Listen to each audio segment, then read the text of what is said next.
What's up, guys? Hope you're having a good day. So listen, I know I've never done a video on SoFaygo before, but my channel is kind of in that wheelhouse, so I do want to talk about his new album that just dropped today, Pink Heartz, his debut. I don't know, is he calling it an album? From what everywhere I've seen, it looks like it's his debut album. So I want to talk a little bit about it, and then give my sales prediction on what I think it's going to sell in the first week.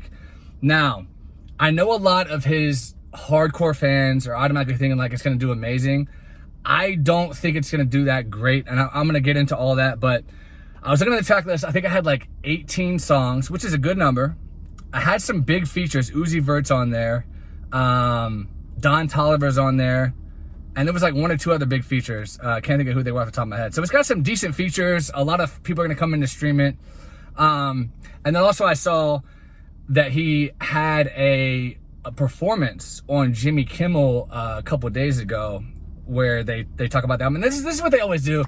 And this is the benefits of signing. And look, to be honest, I don't even know if SoFaygo is on a major label. It's kind of ambiguous because if you go look, he's on Cactus Jack. We know that for a fact, right? He's signed to Travis Scott's label, but we don't know if he's on an actual major label. Sometimes what labels do is they sign an artist. I'm sure he is on a major label. I would almost say like 90% sure that he is. But a lot of times what major labels do is they'll sign an artist, but they'll kind of keep it like on under wraps. And then they'll kind of put out some projects by the artist, see how it does. And then once he gets to a certain level, then all of a sudden they'll start advertising, oh, by the way, he signed to Interscope, or oh, by the way, he signed to Def Jam, or whatever. I know he's on a Def Jam. They don't really sign that type of artist. But like if you go look at Ken Carson's album, and if you go look at Destroy Lonely's album, they both say Opium, and then it says Interscope. They're both signed to Interscope.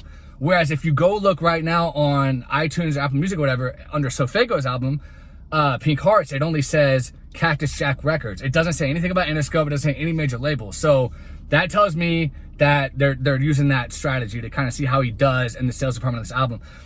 I don't think it's going to sell that great, guys. I'll give you my reasons. And I'm not trying to throw any hate on him or whatever, although I do think he's way overrated amongst the underground community. He's kind of boring. Not a lot of personality at all. Like very just dry personality. I don't know. Maybe that's just the Generation Z style, but it doesn't appeal to me. Like he doesn't get me excited. There's no like hypeness in his songs. It's just kind of boring. Same thing with Don Toliver, who's on Cactus Jack. I don't like Don Toliver either, to be 100% honest with you guys. But even though they're a different kind of artist, but they're both kind of like that boring, just like go along with the beat or whatever. But anyway, I'll still check out Pink Heartz. I haven't listened to this one yet, but I've heard some of his other songs from like years ago, and that's another reason I think this album's not going to sell that well, because he took so long. It's like he had more hype a year ago or 2 years ago. And even Bobalam, shout out my boy Bobalam. He's done videos on, many videos on SoFaygo. And that's how I found out about SoFaygo, was through Bobalam. Same thing with Yeet and all those, Storyline and all those people, was through Bobalam, because he's really into that underground type of shit. But I was watching his videos, and it seemed like they were just, he was more popping back when Bobalam first started talking about him, like a year or two ago, whatever it was. So I think he took way too long off, and I know a lot of it probably had to do with the whole Travis Scott Astroworld situation. You know, he didn't want to attach his name to a lot of things for a while, which is understandable. It's not SoFaygo's fault per se, but it is going to affect his sales. Even with the big features, the 17 tracks, I'm going to be honest with you guys, I don't see this thing selling over 15K. I mean, the only way it could is Travis Scott. I'll give him credit for this. He knows how to play the manipulation game in sales. Like if you look at Don Toliver's last album, he didn't have a lot of hype. He didn't have a lot of hits, whatever, and he still ended up selling like 65K because Travis Scott knows how to manipulate the system. So that's one good thing going for them. So if he ends up doing that with SoFaygo, maybe he sells some physical media or some t-shirts or something, then maybe he could shock me in the sales department. But I just don't see his hype out there right now. And maybe I'm crazy, maybe I'm wrong, but I'd be shocked if he goes over, 20K. I'd be absolutely shocked if he did over 20K. I'm thinking right around 10, 15K. Maybe he'll chart, you know what I mean? But I don't think it's going to go crazy.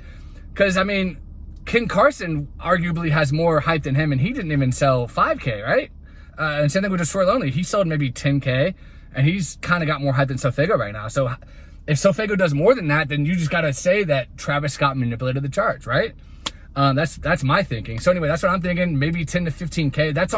That's me being like generous, just because I know that Cactus Jack, just being on that label, is going to help him. If he was just dropping independently with no Travis Scott label attached, it would be way lower. But because he's on that label, it's going to help. So I'm thinking 10 to 15K, guys. I mean, that's my prediction. Let me know what you think in the comments. Give me a like and subscribe if you've never been here before. Really appreciate it. You guys have a good day.